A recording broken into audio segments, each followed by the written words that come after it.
என் பெயர் ஆயிஷா. எனக்கு வயது 42 ஆகுது. எனக்கு திருமணமாகி 2 மகள்கள் இருக்கிறாங்க. என் கணவரு தனியார் நிறுவனத்துல வேலை செய்யறாரு. நானும் என் பங்கிற்கு வேற ஒரு தனியார் நிறுவனத்துல பணிபுரிஞ்சு வருகிறேன். நாங்க நடுத்தரமான குடும்பம்.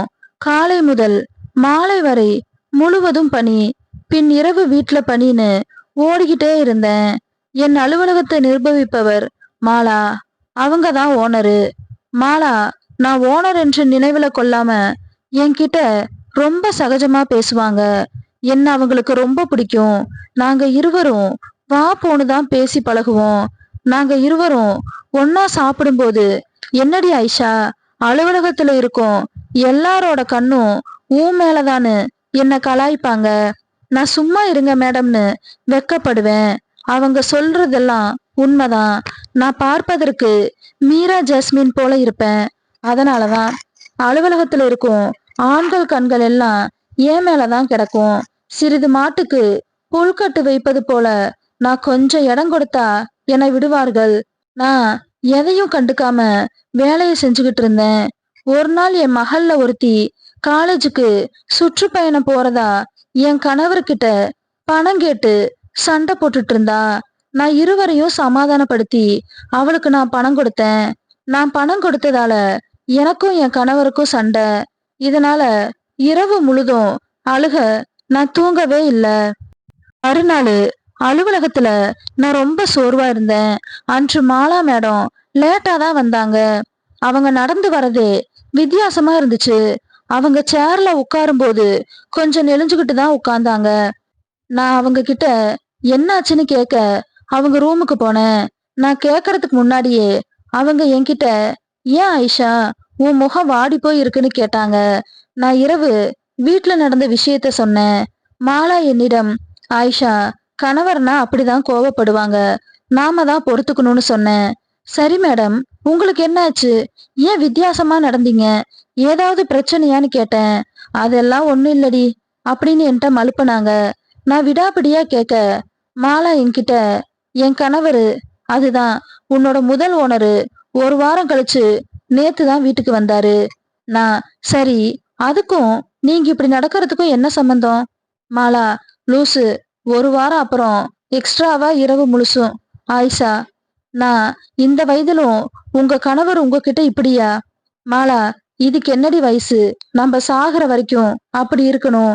நான், மாலா, ஏண்டி இப்படி கேக்குற, நீ எப்பதான் கடைசியா?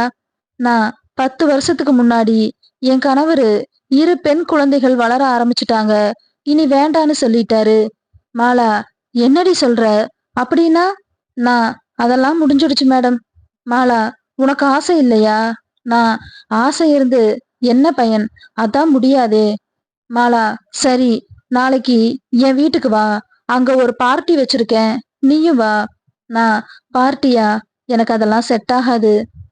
மாலாவோட பிடிவாதத்தினால மறுநாள் மாலா வீட்டுக்கு போனேன். அங்க எல்லாரும் சரக்கு அருந்திட்டு இருந்தாங்க. மாலா என்ன கூப்பிட்டா. மாலாவிடம் பேசிக்கிட்டே இருக்கையில மாலாவின் கணவர் வந்தாரு. நேரா என்கிட்ட வந்து, ஹாய் ஐசா, எப்படி இருக்கீங்கன்னு கேட்டு என்னை கட்டி பிடிச்சாரு. எனக்கு தூக்கி வாரி போட்டுச்சு. அப்புறம் நைஸ் ட்ரெஸ்ன்னு என்கிட்ட சொன்னாரு. அதே போல அங்க இருக்கிறவங்க எல்லாரும் மாலாவை வரவேத்தாங்க. நான் மாலாவிடம் வீட்டுக்கு செல்றேன்னு சொன்னேன். மாலா, இரு, இப்பதான் பார்ட்டி, டான்ஸ் எல்லாம் இருக்குது, அதை முடிச்சுட்டு போனாங்க. அங்க இருந்த அனைவரும் என்னை பார்ப்பது போலவே எனக்கு தெரிஞ்சது. பார்ட்டியும் ஆரம்பிச்சது. மாலா உட்பட பலரும் லைட்டை குறைச்சு வச்சுட்டு ஆட ஆரம்பிச்சாங்க. நான் கூட்டத்துல சிக்கினதால சத்தம் போடாம அமைதியா நின்னேன். அப்போது ஒரு கை என் தோள்ல பட்டுச்சு. அப்போது என் அருகே இருந்த முதியவர் என் அருகில வந்து என்னை பார்த்து, ஹாய் பேபி, உன் பேரு என்னன்னு கேட்டாரு. நான் பதட்டத்துல, மாலா அலுவலகத்துல வேலை செய்யறவ, என் பேர் ஆயிஷான்னு சொன்னேன். அவரிடம் இருந்து தப்பித்து வேற இடத்துக்கு போனேன். அந்த இடத்துல ஒரு வாலிபன் என் அருகில வந்து, வாங்க ஆண்டி, நாம 2 பேரும் டான்ஸ் ஆடலான்னு கூப்பிட்டான். என் தோள் மீது கை வச்சு ஆடனா. எனக்கு கண்ணீர் முட்டுச்சு. அந்த வாலிபன் மட்டும் என் காதருகே வந்து என்கிட்ட, நம்ம போலாமான்னு கேட்டான்.